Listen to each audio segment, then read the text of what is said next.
Continuamos con Enlighted. Mi nombre es Inesandra Machado, directora de Asuntos Corporativos y Fundación Telefónica Movistar. Y desde Caracas, Venezuela, abrimos otro espacio de debate. Luego de 2 ediciones híbridas, quisiera agradecerles a todos los conectados y a las personas que hoy nos acompañan de forma presencial en esta 5ª edición de Enlighted. Me siento muy honrada de poder acompañarlos y conducir los próximos bloques. Antes de comenzar, quisiera presentarles a José Luis Rodríguez Zarco, presidente de Telefónica Venezolana y de la Fundación Telefónica Movistar, para formalizar la apertura de la edición Venezuela de Enlighted. Adelante, José Luis.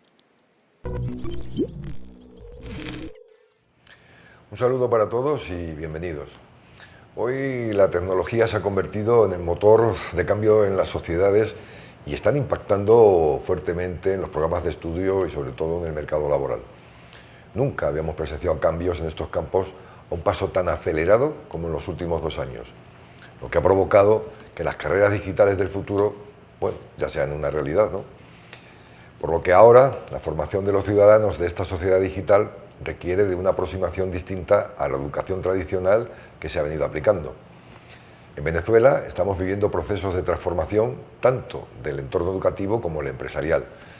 Y hemos puesto en práctica un modelo híbrido en el que la tecnología y la virtualidad conviven con lo presencial. Nadie tiene la fórmula exacta sobre cómo debe ser el proceso de aprendizaje del siglo XXI, pero sí podemos hacer una aproximación de las exigencias educativas de estas nuevas generaciones. Bueno, y esta es la razón que nos convoca en esta nueva edición de Enlighted.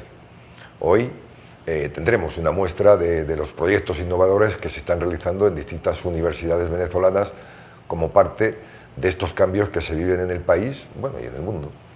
En Fundación Telefónica Movistar consideramos que somos el lado social de la era digital y creemos en el poder transformador de la educación para que nadie se quede atrás, para que existan las mismas oportunidades para todos. Solo en el 2022, a través de nuestro programa digital Profuturo, hemos beneficiado a más de 41.600 niños y niñas y a más de 4.400 docentes.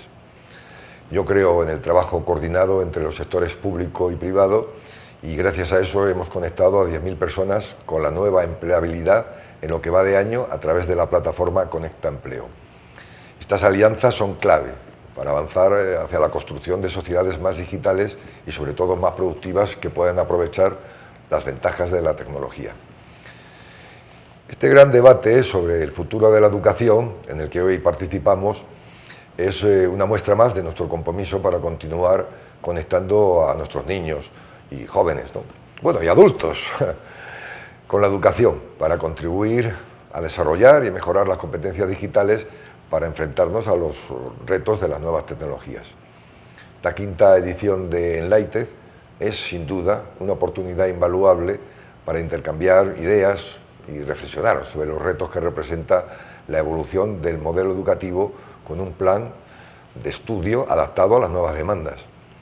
Es un placer para nosotros poder ser precursores y continuar promoviendo estos espacios de discusión para compartir nuestra visión y la de muchos expertos. Sin lugar a dudas, no hay debate más importante en este momento que el futuro de la educación.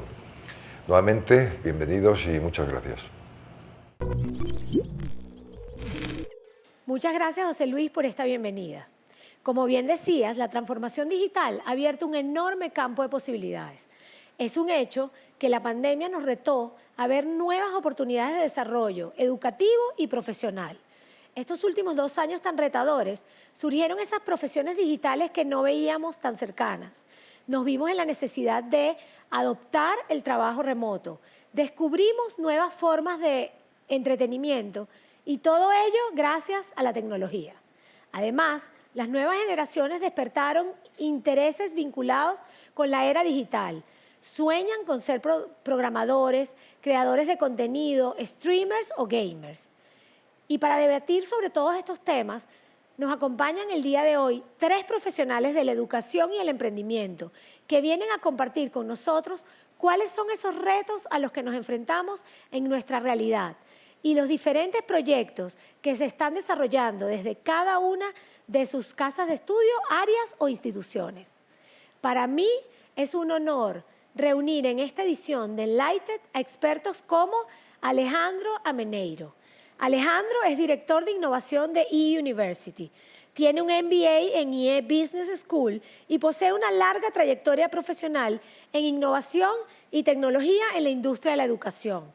Antes del cargo de director de innovación en IE, había dirigido la unidad de innovación comercial, transformando y digitalizando las operaciones comerciales de dicha institución. También ha trabajado para Deloitte, Indra, Rockwell Automation y Publicis. En la actualidad, Alejandro se encarga de diferentes proyectos estratégicos para eUniversity, entre ellos el desarrollo e implementación de tecnologías inmersivas, que sin lugar a duda marcarán un antes y un después en las experiencias educativas.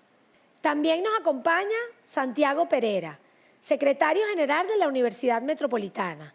Es educador egresado de la Universidad Católica Andrés Bello, estudió tecnología educativa en la Universidad de Hartford, con doctorado e innovación educativa en la Universidad de Córdoba, España.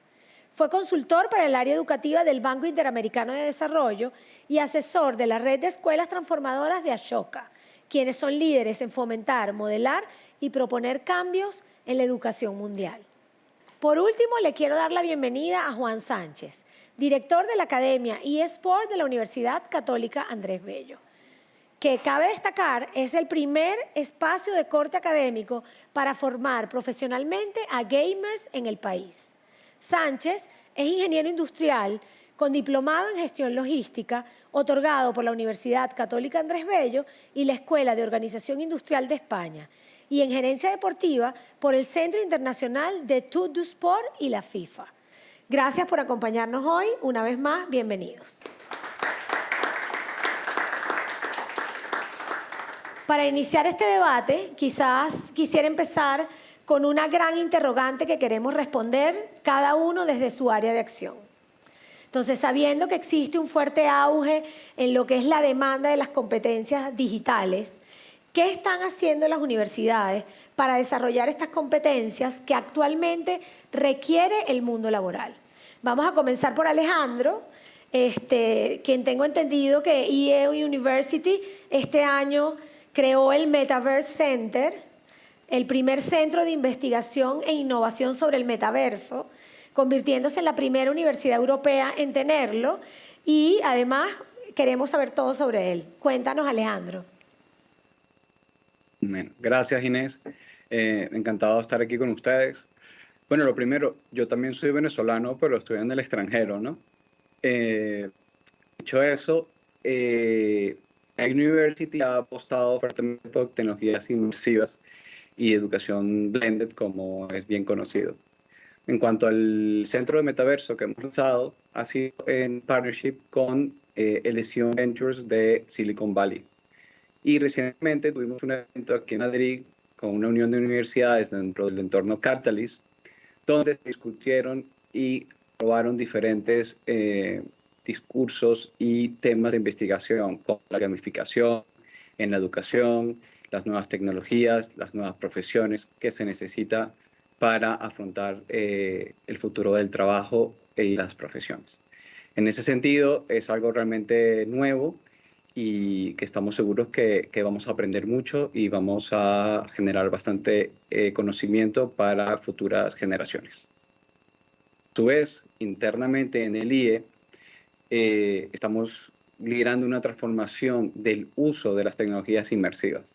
Para ello creamos un equipo dedicado donde estamos viendo qué proyectos, estrategias, tecnologías, contenidos inmersivos y profesionales que den servicio a la organización, a los profesores, a estudiantes, en poder incluir estos contenidos inmersivos en sus programas y que tenga un sentido en el currículo académico para que se alcancen los objetivos educativos de los chavales.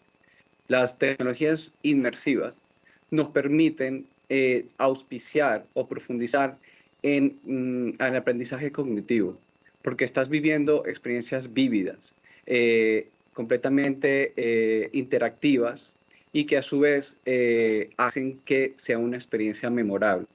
Nosotros tenemos diferentes escenarios donde los estudiantes pueden practicar cosas como public speaking, como cómo enfrentar una entrevista, con las gafas de realidad virtual y así entrenándose y luego ir a una clase con un profesor donde el profesor le puede dar los pointers o decirle, oye, esto lo puedes mejorar, fíjate cómo mejoraste en estas prácticas, qué hiciste bien, qué hiciste mal.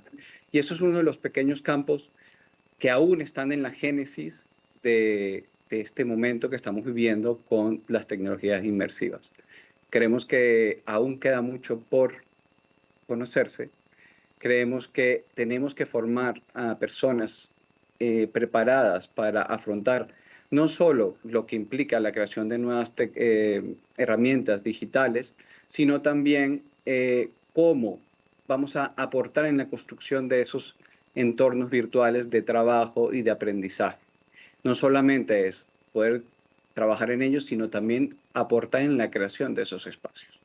Creo que queda un gran camino por recorrer y estamos todos aquí listos para aprender y mejorar los procesos para los estudiantes. También hay tres grandes hitos, o tres grandes retos, mejor dicho, que tenemos que entender al implementar nuevas tecnologías dentro de la educación. Uno es los procesos o las barreras tecnológicas, y les doy un ejemplo. No es lo mismo agarrar un celular nuevo y ponerlo en marcha porque te tardas unos pocos minutos. Poner unas gafas en marcha y que la persona se habitúe a utilizarla o entrar en un metaverso con tu ordenador, pues toma tiempo porque es algo novedoso y que la gente no está acostumbrada y que la tecnología y la usabilidad todavía no es la más amigable. Eso por un lado. Luego, tener el tiempo de que nuestros profesores sean capaces de investigar y dar un discurso o que encaje dentro del objetivo de aprendizaje.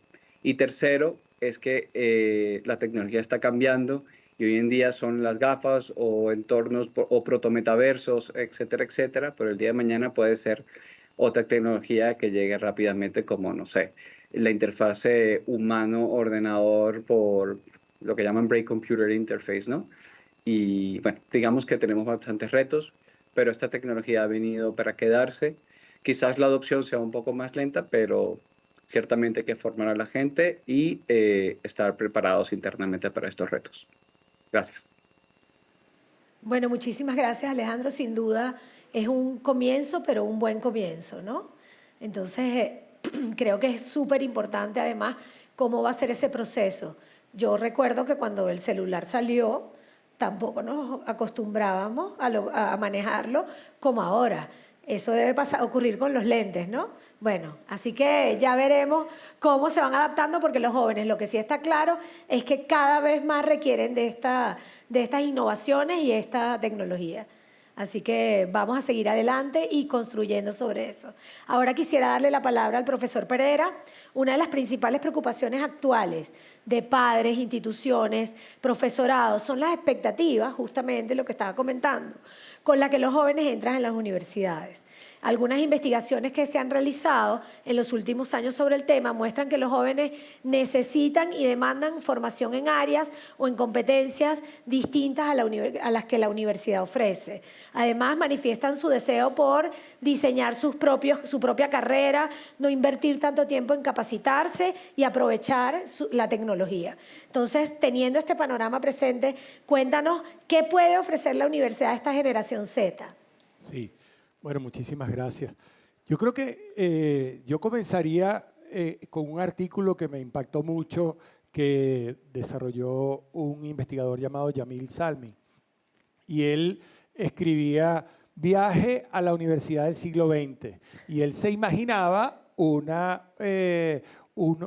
viaje con su nieta de 15 años en el año 2036 a esa universidad del siglo XX. Y se colocaron sus lentes de realidad virtual, fueron en el metaverso a visitar la universidad y ella empezaba a preguntar, por ejemplo, que qué era eso, y él le decía, bueno, eso es un salón de clase, estaba un profesor dando clase a unos 100 alumnos, luego ella preguntaba por qué estaban divididos como por módulos, por edificios, y le decía que, bueno, que en las carreras tenían un módulo para Derecho, otro módulo para Ingeniería, otro módulo para Ciencia, y que visitaron la biblioteca y ya se impactaba porque estaba tanta gente ahí, que la información estaba toda agrupada en la biblioteca y por último vi un examen. Entonces, ¿por qué están tan nerviosos? ¿Por qué la gente está...? Y decía, bueno, que esa era la manera en el siglo, en la universidad antes del siglo XXI de comprobar los conocimientos. Y esto nos llama un poquito la atención de cuál es el rol de la universidad. No tenemos ninguna duda que el rol de la universidad son tres. Al final es investigación, es docencia y es extensión.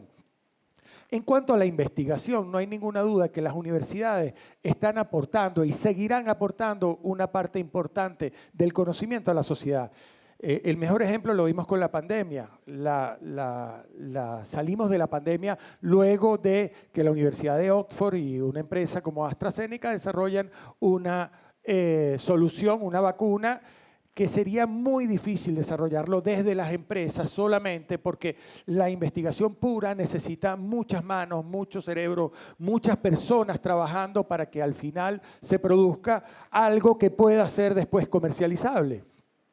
Pero realmente la universidad es docencia, es gran parte docencia. Y la docencia necesita que haya muchas personas trabajando y educándose. Y, por supuesto, extensión. Pero, ¿qué ven los jóvenes? ¿Qué sienten los jóvenes acerca de la universidad? ¿Qué hace?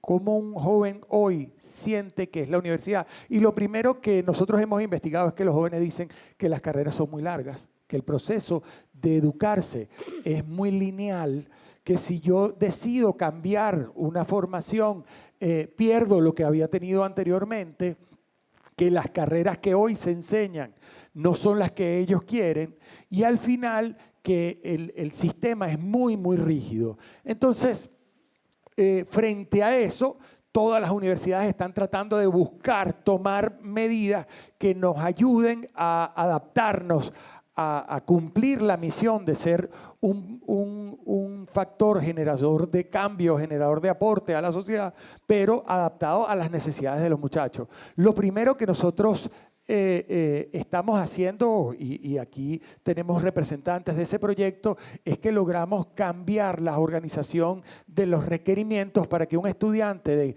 15, 16 años pueda estudiar materias específicas en una universidad. Tenemos un proyecto con la gente de Motores por la Paz y ahorita tenemos a 5 estudiantes tomando materias de matemática, de física. Son estudiantes de altas competencias que quizás no ven en el bachillerato ese reto, esa formación.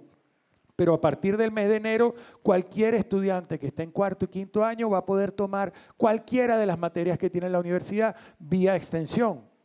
El otro punto que estamos desarrollando es un proceso de empleabilidad inmediata a través de certificaciones cortas, en donde con 4 o 5 materias yo me certifico en un área que me va a permitir ir directamente al mercado laboral. Creo que la empleabilidad es uno de los grandes retos de la universidad. Y el agrupar un grupo de materias, un cúmulo de materias que te permita inmediatamente salir al mercado de trabajo, pero después volver y completar tus estudios es uno de los retos que tenemos ahorita en la universidad. Y esto lo mezclamos con la posibilidad de tener un perfil único, es decir, yo soy educador, mi formación fue en el área de educación, pero siempre estuve inclinado hacia el área de tecnología. Hoy en la Universidad Metropolitana un educador puede, por ejemplo, empezar a estudiar educación, pero tener una certificación en desarrollo de software, o en plataformas, o en gamers. Y eso le permite que al final de los 5 años él tenga una carrera adaptada a la necesidad que tenía él. O puedo ser un economista con intereses en el área de la gastronomía y él tomar una certificación o un minor en neurogastronomía y uno en manejo de restaurantes. Al final la universidad este año desarrolló 75 minors distintos. que además yo los puedo tomar, por ejemplo, si soy alumno de la Universidad Católica Andrés Bello, yo puedo inscribirme en uno de esos minors y no tener que estudiar ninguna carrera en la universidad, solamente esas 5 materias que me dan empleabilidad en un área específica. Hay desde neurogastronomía, ciencia de datos, gamer, desarrollo ambiental, muchas opciones para que este estudiante no sienta que la licenciatura es la única vía para él formarse en una universidad.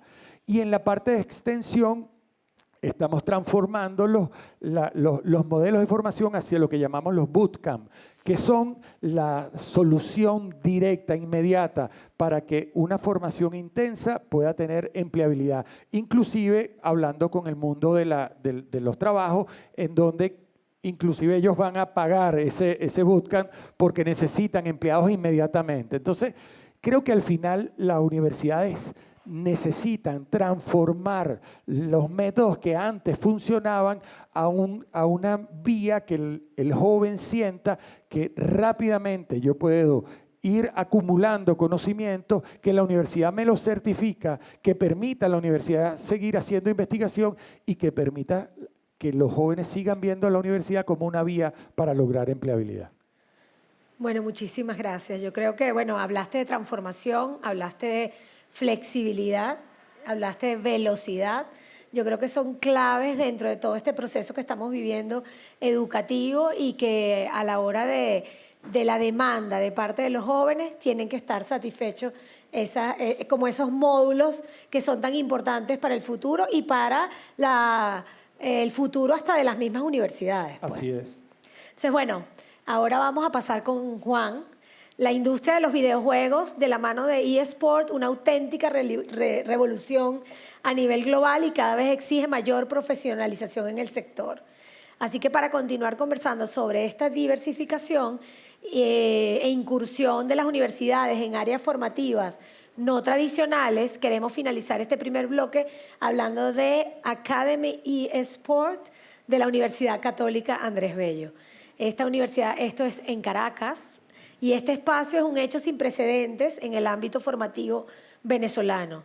Además, la academia está a disposición, entiendo, de todas las escuelas de la Universidad Católica para que incluyan sus programas y asignaturas dentro de su pensum de estudio. Y para ahondar sobre este tema, quisiera darle la palabra a Juan Sánchez. Cuéntanos de qué se trata este proyecto, Juan, y por qué decide la Universidad Católica ir hacia adelante con él. Sí, bueno, un gusto estar aquí con todos ustedes el día de hoy. Y bueno, mostrarles un proyecto que nació desde un punto de vista, primero para satisfacer una necesidad de entretenimiento para la comunidad universitaria, para vincular a los estudiantes a que viven la vida universitaria, incorporándolas a las actividades de socialización, de práctica deportiva.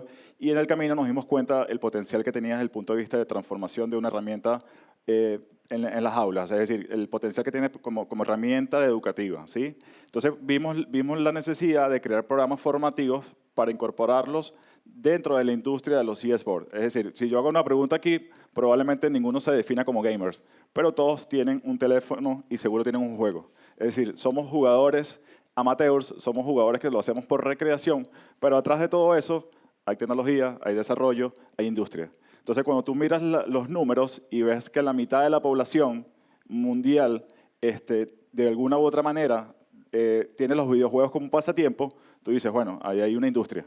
Entonces, la universidad ve el potencial de formar a esas personas para llenar las vacantes en todo el tema de la industria de los videojuegos. Desarrolladores, programadores, ingenieros de telecomunicaciones, personas que dibujan y tienen todo el tema artístico, contar historias. Y no quedarnos nada más en la parte competitiva, que es lo que todo el mundo ve. O sea, todo el mundo ve el gamer, pero atrás del gamer, así como el futbolista profesional, uno ve, identifica a jugadores que son exitosos, bueno, atrás de ellos hay toda una infraestructura, hay estadios, hay ingeniería, hay psicólogos, hay abogados, hay derechos de patrocinio. Bueno, sucede exactamente en el deporte digital. Entonces, bueno, la universidad ve el potencial de utilizar algo que está muy de moda, que penetró en la sociedad, que es un día a día, para formar profesionales. Entonces, bueno, nuestro enfoque está orientado en 2 aristas. La primera es darle una actividad a los estudiantes que los motive, es decir, que sean divertido venir a estudiar. O sea, que no sea una obligación tratar de simplemente sacar una nota y ya.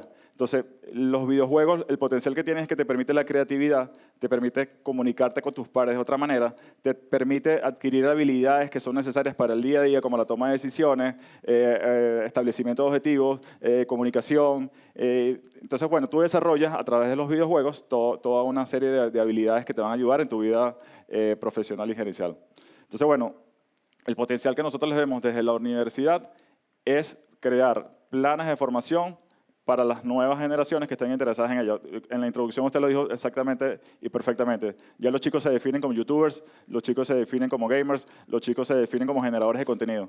Pero atrás de eso tienes que prepararte, tienes que tener herramientas para poder hacer producciones de contenido de calidad, tienes que entender las nuevas tecnologías, tienes que entender cómo funcionan y bueno, la universidad tiene el reto de crear planes formativos para ellos.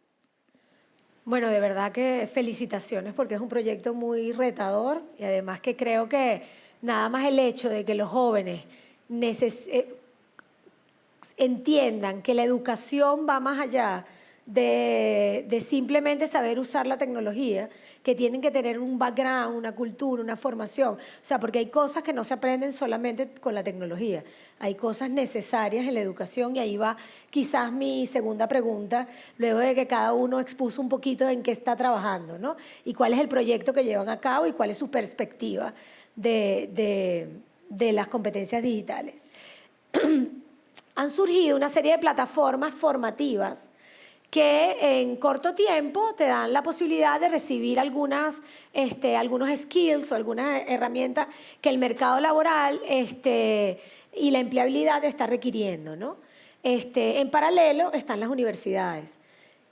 ¿Cómo se está preparando la educación superior para afrontar esta situación? ¿Lo ven como una competencia o lo ven como un complemento? Y bueno, y aquí sí quisiera que sea una conversación entre los cuatro sobre este tema, podemos interrumpir, y bueno, quizás no sé quién va a comenzar a responder la pregunta. Alejandro. Ok. Sin duda, las nuevas tecnologías traen retos a la hora de formar. Creo que las plataformas que existen hoy en día han democratizado un poco la educación y el acceso al contenido, cosa que es muy buena. No obstante, utilizar las universidades como mecanismo de aprendizaje te da ciertas garantías a la hora de metodologías pedagógicas buenas, con calidad, versus a un video que puedas ver por YouTube o un curso corto que puedas contratar en alguna de estas plataformas de pago. También estudiar en una universidad te da acceso al networking. No todo ocurre en el mundo digital. Conoces gente, se nacen proyectos, te da un poco de reto a ti mismo ser mejor. Y luego, pues por supuesto, los departamentos de carreras de las universidades que son fundamentales para colocar a sus egresados. Creo que convivirán y de hecho se puede ver en plataformas como Coursera que hacen joint ventures con las universidades donde se ofrecen nuestros cursos. Recientemente nosotros alcanzamos 1 millón de usuarios en nuestros cursos en la plataforma de Coursera. Así pudiendo llegar a más personas que simplemente quieren estudiar un curso corto. Yo diría que eso es la primera parte de la respuesta. Y luego vuelvo a lo de la formación. Hay que estar constantemente formándonos internamente para ofrecer contenidos de calidad y buenas experiencias educativas. También estar de la mano de los fabricantes de software, por ejemplo, y estoy seguro que mis panelistas estarán de acuerdo conmigo que al estar en contacto con Google, al estar en contacto con Unity, o Unreal o eSports, por ejemplo, es fundamental para aprender de las metodologías de desarrollo de contenidos y monetización de estas nuevas realidades que hay. Entonces yo creo que es mucho de partnership, de estar cercanos unos a otros y poniendo unos retos de siempre estar a la vanguardia en contenidos. Sí, yo también creo que es un gran reto de las universidades.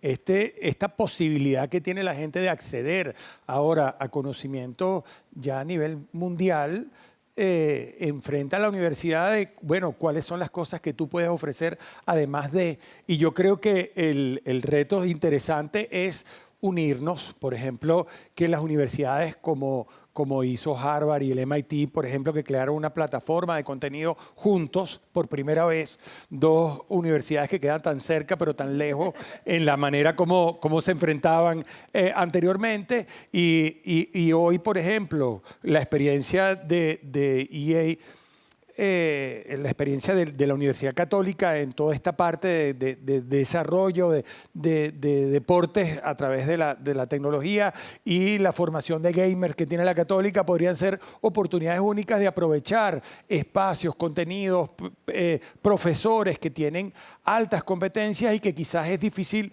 o era difícil compartirlas. Ahora las tecnologías nos los unen y el metaverso podría ser una súper plataforma para que no solamente tuviéramos las conexiones virtuales, sino que además lo sintiéramos cercanos, ¿no? Claro, yo que quisiera construir ahí sobre las alianzas. O sea, entonces creemos que es fundamental para ofrecer muchísimas más oportunidades y probabilidades a los estudiantes y hacerles más atractiva la universidad el tema de construir en base a alianzas. O sea, ya no vernos como competencias, como lo estás diciendo, sino más bien como aliados en cuanto a la formación en el futuro. Sí, indudablemente yo creo que también en las universidades debemos pensar que los profesionales van a un mundo globalizado. Es decir, hay que hacer una oferta formativa diferenciadora que esté bajo un paraguas, obviamente, de un sistema de calidad. Es decir, ¿por qué ir a la universidad y por qué no capacitarme en una plataforma digital? Bueno, porque las universidades pueden ofrecer muchísimas más cosas que simplemente capacitación. O sea, te pueden ofrecer networking, te pueden ofrecer una red de, por ejemplo, la Universidad Católica tiene una red de universidades AUJAL, entonces tú puedes ir a estudiar con planes formativos de intercambio en todas las universidades latinoamericanas. Eso no te lo da una plataforma. La plataforma no te da un laboratorio dotados con tecnología de punta para que tú puedas experimentar, para que tú puedas innovar, para que tú puedas desarrollarte, y la conexión con todo el área de conocimiento. Es decir, el curso que tú puedes obtener en un sistema online, bueno, es el especialista que te está hablando. En la universidad tú puedes hacer un contacto con cualquier profesor de otra escuela, ver muchísimas más posibilidades. Y yo creo que el reto de las universidades es hacer ese programa que sea tan atractivo para el estudiante, que valore más ir a la universidad y construir su carrera profesional allí, que simplemente entender que va a obtener una capacitación en un sistema online. Ojo, yo creo que va a haber gente para todo, o sea, y va a haber un mercado para todos. Pero bueno, el diferenciador de la universidad es eso. Claro, la parte humana. Yo creo que ahí también podríamos construir un poquito. Ya está más que comprobado que la tecnología puede hacer maravillas, pero la parte humana es fundamental. Y a mí me gustó mucho el comentario que hizo Alejandro sobre el tema del networking, de todo lo que consigues en la universidad, de que tienes contacto con el ser humano, de que aprendes cosas que una máquina, aunque queramos y aunque es muy avanzado y te facilita muchísimas cosas, sin la parte humana no sería posible. Pero tenemos que hacer entender a los jóvenes de esa parte, porque yo a veces los veo demasiado avasallantes o demasiado inmediatistas, y si bien nosotros nos tenemos que adaptar como educación superior, hablo de las universidades, yo también creo que hay una parte ahí de formación de la juventud o de que ellos mismos puedan vivenciar ese tema importante de estar en la universidad. Oh, yo creo que la pandemia también nos enseñó algo, que la parte de socialización tiene un valor. Es decir, cuando los jóvenes volvimos todos a la universidad, dijimos, wow, o sea, esta es otra vida, volvimos a la vida. O sea, ya salimos, obviamente, por obligación, por necesidad de nuestras actividades en el mundo digital, pero hace falta el contacto físico, hace falta el verte, hace falta sentirte. O sea, eso es también importante y hay que destacarlo. Y además no ver a esas otras plataformas como distintas. Yo creo que el gran reto de la universidad va a ser reconocer esos conocimientos que quizás tú aprendiste en otras plataformas y que la universidad los integre a un proceso de educación para toda la vida, porque realmente la era digital nos va a obligar a cambiar de paradigma. Y esto, de repente yo voy a tomar 2 materias en la Universidad de Kuala Lumpur y voy a tomar una materia en un programa de formación y después tomo una materia en la Universidad Complutense y me gradúo en la Universidad Católica. Eso tiene que pasar porque esa es la manera como los jóvenes están viendo su proceso de formación. Sí, efectivamente. Alejandro. Sí, estaba pensando en la parte de humanizar la tecnología, ¿no? Que no solamente es tecnología, sino el componente humano. Pero se puede utilizar la tecnología para humanizar aún más la educación. Por ejemplo, en la academia, en la universidad, poder identificar cuando un estudiante de excelente calidad está bajando sus notas y utilizar la tecnología mediante inteligencia artificial para poder hablar con ese estudiante e identificar por qué ha bajado su rendimiento. O cuando un estudiante que es de nivel medio lo hace muy bien, identificar qué fue lo que hace que esta persona se haya visto más involucrada en sus estudios y tratar de mantenerlo a alto nivel, ¿no? Entonces, con eso, con la tecnología y un poquito de inteligencia humana, yo creo que eso va a hacer que las universidades se puedan preparar y anticiparse a estos retos que vienen por delante y dar un buen servicio a sus estudiantes. Bueno, ahí empezamos a mover los paradigmas. Sí, es que yo creo que se están haciendo grandes cosas bueno, este tema del metaverso y todo lo que tiene EA University me parece fantástico, pero además tú como venezolano, Alejandro, voy a echarle unas flores a las universidades locales porque lo necesitamos y porque además se están haciendo cosas también importantes aquí en nuestro país y eso vale la pena destacarlo y además promoverlo, ¿no? Para que todas sigan detrás de ello. Ese es el reto de la universidad, o sea, poner en la palestra lo que sea relevante y lo que es la transformación y cómo aplicarlo. Uno cuando se mete en el metaverso, yo que me considero relativamente joven, todavía no lo entiendo. O sea, yo me imagino que los que son más viejos que yo estarán muchísimo más confundidos. Pero bueno, ese es el reto, o sea, entender qué es eso, qué ventajas tiene. O sea, el otro día estuvimos haciendo una revisión y bueno, hay plataformas que ya venden espacios virtuales y ya tú los puedes comprar. De hecho, alguien ya compró la feria de la UCAP, así que no la pueden comprar, ya alguien la compró en el metaverso. Entonces, bueno, es entenderlo, es traerlo, es ver cómo aprovecharlo y bueno, es algo que va a venir. O sea, uno puede cerrar los ojos, pero va a venir. Y es cómo entrar en ese mundo y cómo entenderlo y cómo manejarlo y bueno, capacitar a las nuevas generaciones para que puedan estar ahí. Aunque ellos son nativos. O sea, ellos cuando te van a dar, ya ellos naturalmente... Sí, pero no se dan cuenta de muchas cosas. Es decir, por ejemplo, nosotros lo hemos vivido en la Academia de eSport. O sea, simplemente el hecho que tú te registres en una plataforma, ¿qué significa eso? Entonces, bueno, cuando un profesor de derecho te significa que tú estás dejando todos los derechos personales, data personales, ellos pueden utilizar la data, entonces, bueno, tú ves que hay una cantidad de legislación atrás de eso que para nosotros es irrelevante. Tú le das clic y tú no sabes qué pasa. Bueno, adicionalmente, hay toda una cantidad de servidores internacionales, entonces, al final hay que decirles a ellos, ok, está bien, esto pareciera que no es nada, que es ocio. No, esto es tecnología, esto es desarrollo, esto es ciencia, esto es tecnología. Y bueno, esto es datos. Tal cual. Sí, y es muy importante eso que estás diciendo, porque francamente hay un tema de protección de datos que no está cubierto con respecto al metaverso y la generación de datos que va a ofrecer. Pero todos esos proto-metaversos de Decentraland, en Roblox o lo que sea, esos datos se los quedan ellos. Esos datos no hay manera de, hoy por hoy, de extraerlos y transformarlos y entender cómo se comportó un cliente tuyo dentro de la plataforma. Y ahí va a haber mucho que decir en los próximos años. Y hay que cambiar la legislación y hay que cambiar los derechos. O sea, es un poco lo que pasó con la música cuando, o sea, nosotros nacimos con una música donde tú comprabas el disco, comprabas la canción y terminamos en alquilar un espacio para oír cualquier canción, pero se resolvieron los temas legales. Pero si se recuerdan, pasamos de bajarte por internet sin pagar los derechos de nadie, la quiebra de las productoras disqueras, hasta que hubo una legislación que nos dio, ya va, tiene que ganar el compositor, tiene que ganar el productor, tiene que ganar el distribuidor, y tenemos que tener acceso a la música. Igual va a pasar con el metaverso. O sea, el metaverso ahorita, el inicio del metaverso es un poco alocado, pero yo vi, por ejemplo... Bueno, como todos los inicios. Sí, yo participé en la nueva generación de Zoom, Topia, no sé si han estado un Zoom en el metaverso y cosas como yo estoy recibiendo una clase, pero me acerco a ti y te digo algo a ti en privado, o sea, me acerco, mi avatar se acerca a tu avatar y te dice algo y no lo escucha más nadie, sino solamente tú, porque estamos en el metaverso y yo me estoy acercando a ti, o puedo hacer grupos, o puedo hacer...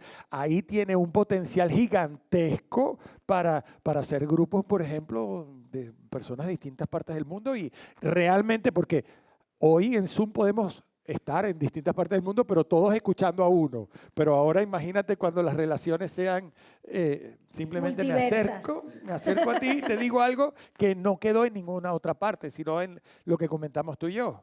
Entonces el profesor puede mandar a hacer tareas, separar grupos, hacer cosas mucho más fácil que lo que se hace ahorita en estas... Bueno, ya hay moda para los avatars. O sea, tú puedes comprar tu moda, te venden moda para tu personaje en el metaverso. Hay desfiles de moda. O sea, tú puedes comprar todos los accesorios, todo el outfit para tu personaje en el metaverso. Bueno, es una industria nueva. Volviendo a lo de las clases que mencionabas hace un segundo, tú puedes tener clases en un aula virtual y lo que decía él es verdad, eso tú hablas con una persona y no se escucha en el resto del aula. Eso se llama sonido espacial, pero no solo eso, sino que puedes grabar la clase o la actividad de grupo desde el punto de vista de cualquiera de los participantes y luego utilizarlas para que un profesor evalúe la dinámica del grupo y ver quién trabaja y quién no trabaja. Es muy interesante las posibilidades. Nosotros ya tenemos como 18 profesores en este momento dando clases con una tecnología que se llama War Rooms de Meta, que entran a esa sala en cualquier lugar, están en su casa o están en el campus o están en cualquier otra parte del mundo. El profesor da la clase y luego se dividen en grupos y hacen una actividad de grupo y regresan y conversan y hacen el debriefing. Y eso es uno de los proyectos más logísticamente más complejos, pero que son las primeras pinceladas del futuro de la educación. No sé si querían complementar algo más. ¿Alguna experiencia? No, yo creo que también la tecnología nos va a ayudar a esa...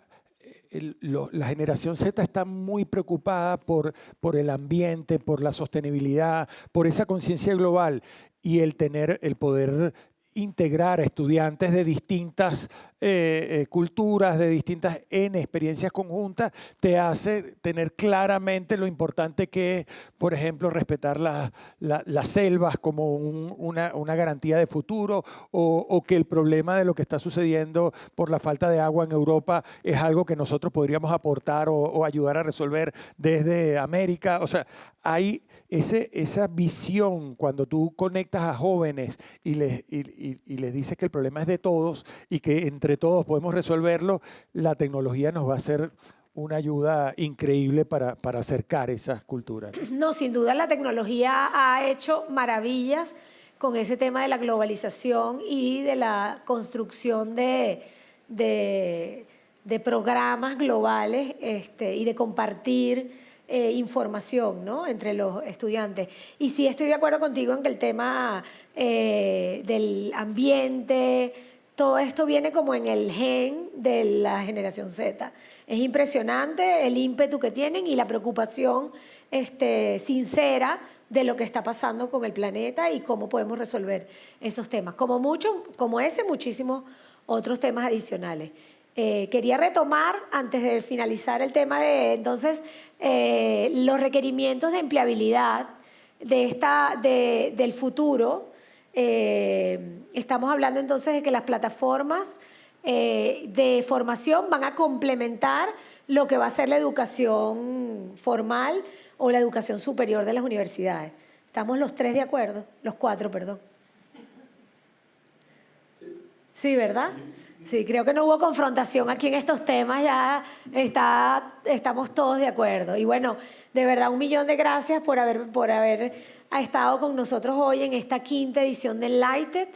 para nosotros en la Fundación Telefónica la educación digital ha sido un vehículo para la continuidad del aprendizaje y un proceso tan complejo como lo ha sido también la pandemia y cómo hemos tenido que adaptarnos y adaptar todos nuestros programas al mundo virtual y después ahora pasar al mundo híbrido, porque ahora no abandonamos ninguno de los dos, nos hacía falta la presencialidad, pero no podemos abandonar todo lo que nos trajo la tecnología y de todo lo que nos dimos cuenta luego de todo este proceso de pandemia.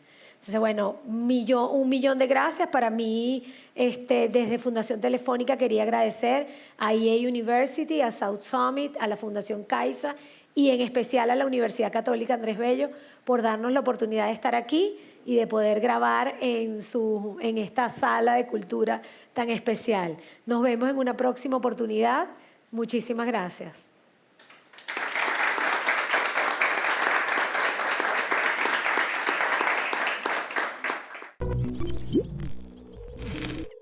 No cabe duda de que la tecnología nos permite reimaginar la educación y las formas tradicionales del trabajo. Es previsible que la educación a medio plazo se vuelva más flexible y adaptable a los cambios en el entorno, combinando las formas existentes presenciales con otras basadas en las nuevas tecnologías y la formación a distancia. Sigamos construyendo un mundo inclusivo en el que nadie se quede atrás. Sigamos haciendo frente a los retos de esta era digital. Ha sido para mí un inmenso placer acompañarles desde Caracas, Venezuela, en esta edición en formato híbrido de Enlighted 2022. Muchas gracias a todos por conectarse y a nuestros aliados, EA University, South Summit, Fundación La Caixa y a la Universidad Católica Andrés Bello por disponer de sus espacios para que se dé este valioso debate. Nos vemos en una próxima oportunidad.